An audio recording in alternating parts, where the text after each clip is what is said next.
Hey everyone, Michael O'Brien here. Today we're going to be taking a look at how to read anyone's minds using any two books off of your shelf.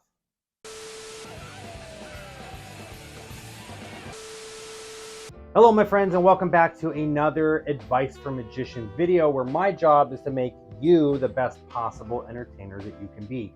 Now today's video I wanted to talk about some mind reading techniques using completely ordinary books that you can find off of your own bookshelf. Now you may or may not recognize me from the most recent Zanman book test series, as I have been doing all of Josh's tutorials for him, teaching you guys exactly how they work. Now of course the most recent book test that has come out is the Gangs of New York with The Godfather. For those of you who have no idea what a book test is, basically it's a mind reading trick using books. Now, this Gangs of New York book is not an ordinary book. This is a gimmick. What that means is that this book was specifically written to be performed for the book test. It's not a real novel. You can't read it from cover to cover. It won't make sense if you try to do that. But what this does is this allows you to read someone's mind without having to do any sleight of hand or anything, right? There are tons of different book test methods that have been put out over the years. And in my personal opinion, Josh Zanman's book tests are some of the best. Now, there's a price to pay, of course, because if you want this special gimmick, you got to pony up some dough. It costs a little bit of money. This is not the same price if you were to go buy the Gangs of New York off the bookshelf.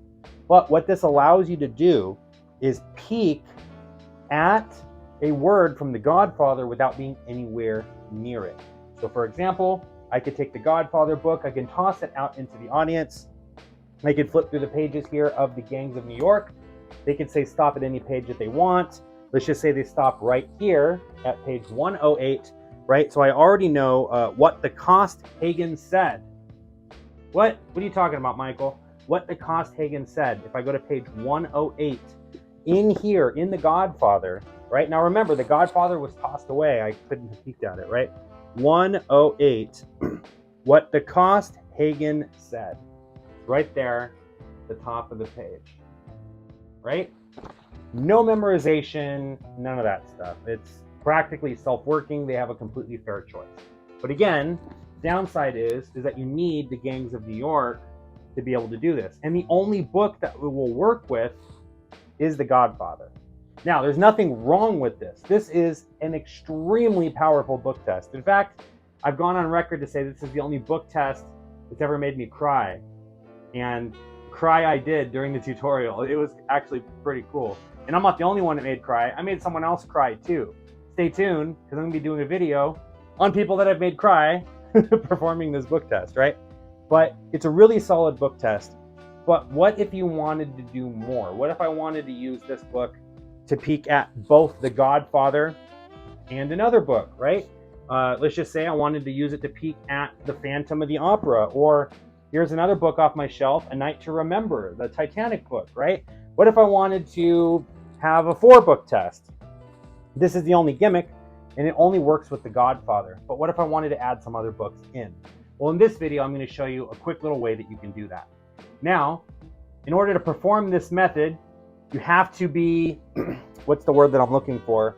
Very confident in your performance, because as you'll see in just a moment, if you're not, and you give the spectator any opportunity to closely examine exactly what's going on, the entire thing falls apart. So what I highly recommend is that you use this in conjunction with other book tests. However, if you're on a budget, or if you have a very specific book set in mind, I'm going to teach you a really cool way to do this, right? So let's just say I toss this book, the Titanic book, out into the audience, A Night to Remember. I toss this out into the audience, and I have the Phantom of the Opera book here. Now keep in mind, these are completely ordinary books. I literally grabbed them off of my shelf here. Phantom of the Opera is my favorite musical of all time, and one of my favorite films of all time is Titanic. Of course, I'm a huge Titanic and steamship from the early 1900s aficionado, so one of my favorite books, A Night to Remember as well. Completely ordinary books, right? So this is what we're going to do. I'm just going to flip through the pages. We'll stop at a random page, right? So right there at page 90, right? Page 90, he'll open up to the Night to Remember, and he is going to look at women and children first. What are you talking about, Michael? Women and children first? Yeah, look, we're going to go to page 90. Let's see, 90, 75, 84, 88, 90. The page 90. Hopefully you guys can see that. And I'll show you that I'm really at page 90. Women and children first. So how the heck did I do this with two completely ordinary books? Because notice that looked exactly like the Gimmick, right? It does not work at all like the Gimmick though, okay? This is gonna be super simple to do. Like I said, if you don't perform it confidently, it might fall apart, and there is no out for it if it falls apart. So we're gonna talk about how to perform this. You can do this completely with just two regular books. I highly recommend that you use it in conjunction with an actual book test book. So here is the method. You ready? So what I'm gonna do is I'm gonna pick a book that I want to use to read their mind. In this case, A Night to Remember, right? So I'm gonna go through A Night to Remember, and I'm gonna look at the first line over here on the left page, and I'm gonna find a line that is easy to memorize, that has a lot of good words in it, right? So I'm going through propellers glistening in the darkness, page 84. That could be a really good page, right? Propellers glistening even in the darkness. That could be a really cool thing to read their mind, right? So let's just say that's what I wanted to memorize, right? Propellers glistening even in the darkness. And that's on page 84. So I need to remember that now. Propellers glistening even in the darkness, page 84. And that's it. That's all I have to memorize. Now, you can grab any book. I used Phantom of the Opera for this, but we can use any other book. We'll use The Godfather this time, right? I'm going to flip through the pages of The Godfather. You'll say stop whenever you want. You ready? Right there. Go ahead and open to page 84 for me. You see what I did there? I told them to open to page 84, right? And you might be thinking, well, yeah, they stopped at page 84. Of course, that's the page that you told them to open to. But here's the dirty little secret. They did not stop at page 84. They actually stopped at page 114. I just didn't show them the page number that they stopped at. So I go through like this, and I'm gonna look up at the page number, and I'm gonna say, go ahead and open to the page number that I memorized. So in this case, go ahead and open to page 84, right? Now this is why I said you have to perform this with confidence, because if you go open to page 84, yeah, open to page 84, they're gonna be like, wait a minute, what did you have to think about? Aren't you on that page? You should be able to know just by looking at it, right? So you have to miscall the page that they stopped you at. Also, you're not gonna flip all the way to the end of the book. This is page 388 and go open to page 84, right? It doesn't make sense. So you're gonna flip through, they say stop. Go ahead and open to page 84. I'm actually on page 110. And when I do this on stage, I actually show the book. I say, go ahead and open to page 84, and I close it. Now, how am I able to get away with this? Well, the spectator's standing so far away from me, they can't actually look at the page number that I'm on, right? But they're gonna take my word for it. So again, say stop anywhere you want. Page 84, okay? Go ahead and open to page 84 in A Night to Remember. Here, we'll do it again with Phantom of the Opera, right? Just like I did before. Same thing, you say stop. Stop right there. Go ahead and open to page 84 in A Night to Remember. Propellers glistening even in the darkness. That's all you have to do, right? So now they're holding the Titanic book. They're going to open to page 84. Bada bing, bada boom. All right, where is it? Ba, ba, ba. Perfect. So now they're opening to page 84. And you're going to tell them, I want you to just read that first line in your mind. Don't say anything out loud. Maybe the first 4 or 5 words in your mind. Just say those few words over and over again.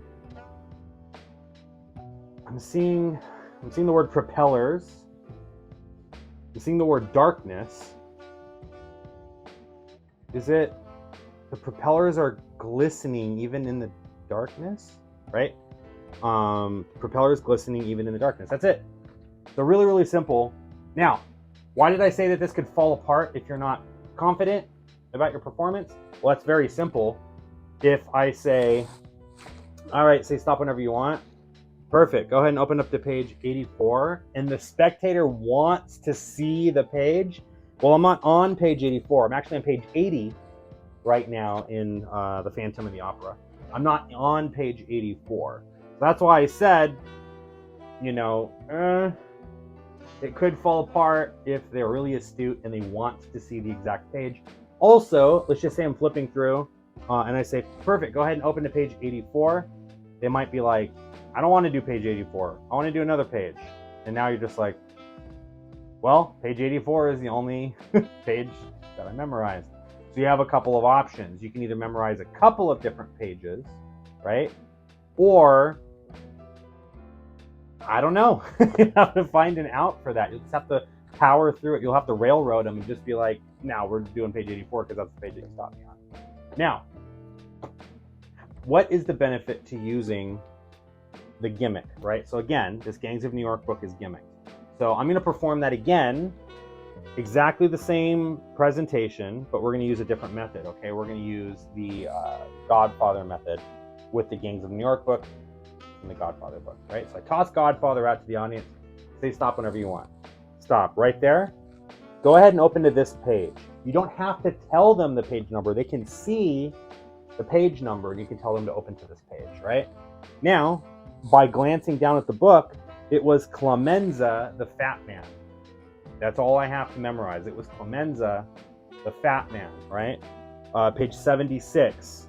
So they're going to open to page 76 in The Godfather. Right, 76. Bada bing.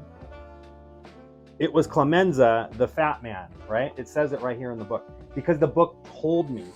Another benefit to this is I can flip through the pages just like this. They can say stop. And I can be like, is that 140? Is that a good page? Or do you want me to keep going? No, keep going. Okay. Right there. Page 234. Do you want to do that page instead? Perfect. Go ahead and open to page 234 in The Godfather, right? And gets held up by traffic or an accident. Held up by traffic or an accident. I already know in The Godfather that's the words that they're thinking of. And I can pick one of those words out if I want to say, I'm seeing the word accident. Is that word there at the top of the page? And they'll say yes, right? So how would I do this now? And how am I going to do this now? These are both gangster books, right? The Gangs of New York, obviously.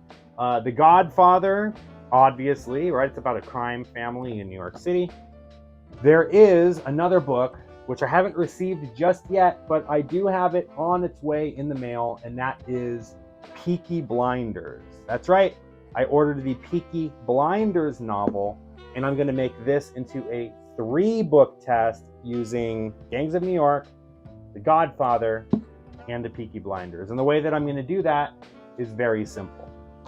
I'm going to use that method. Let's just pretend like this Titanic book is Peaky, right? I'm going to use that method now that I just taught you guys to do this. So I have Gangs of New York, I have Godfather, and I have Peaky Blinders, right? I'm going to toss Peaky, I'm going to toss Godfather out to the audience. I'm going to use the Gangs of New York to do the thing where they look at the word, I read their mind with this one, and I say, you know what, let's do it with the Godfather now. Bada bing, I flip through, page 126, and I'm actually going to make a point that they can see page 126, and I'll say, is this page okay, or do you want to keep going, right? Now I'm going to use the Gangs of New York method with the Godfather to read their mind. Then what I'm going to do is I'm going to say, all right, we'll do it one more time. This time you're holding Peaky. Say stop whenever you want. Page 90 this time. Go ahead and open up to page 90. Right? So now they're going to open to page 90. And I know it's women and children first in this book, but I'll obviously go through Peaky Blinders and I'll make sure to do the same thing where I find a good word, right? Or a good first line to look at. But here on page 90, it's women and children first. So if I was to be using this Titanic book, that is how I would do it. And basically what I'm doing is I'm conditioning them. I let them see the number at the bottom of the page first so that they know for sure, yes, he's really on that page and I was really able to read their mind. And then the second time I do it, I can quickly show the page and say page 90, but I'm using the impromptu method that's not Gimmick at all, right? So I could even have this be like a 4-book test, right? So I can have all 4 of these books out right? So I can use The Godfather and The Gangs of New York together, and then I can maybe toss one of the other books out to someone and hold on to this one as well and say, here, we'll use this one and this one, and then I can use this method with two completely ordinary books, and I can toss them out. I said, check them out. Make sure that they're ordinary. Read all the way, read as much of them as you want. I don't know, if you're doing a giveaway, you can let them keep the books at the end if you want to. I mean, it's completely up to you. And the benefit to doing this is that now you can choose any book that you want, right? Josh Zanman did not intend for his Gangs of New York book to be used with Peaky Blinders, but that is exactly what I'm going to do. I'm going to use his Gangs of New York book with the Peaky Blinders and The Godfather. So now it's not just a 2-book test, it's a 3-book test. Now, you might be telling yourself, that's really cool, the Josh Zanman stuff sounds great, but you know what, Michael, I just kind of want to stick to this. Do you have any other really cool ways to use completely ordinary books? And now I'm going to tell you that you guys are going to want to check out my completely impromptu book test. This is kind of impromptu because it uses ordinary books, but you do have to go through and you do have to find a good page, right? So Jack Thayer and Milton Long debated whether to jump, page 74. I mean, I can do that in a couple of seconds, but now you got to make sure you commit that to memory. Okay, cool, I got it, right? And now you're going to hand that book out to someone, and now you're going to do the method, right? So it's kind of impromptu, and you do need 2 books to be able to do this. But what if I told you that there's an impromptu book test that uses just 1 book, right? Just 1. I could flip through just like this. They can say stop at any page that they want. I can tell them to look at the first line, and I can read their mind. Women and children first.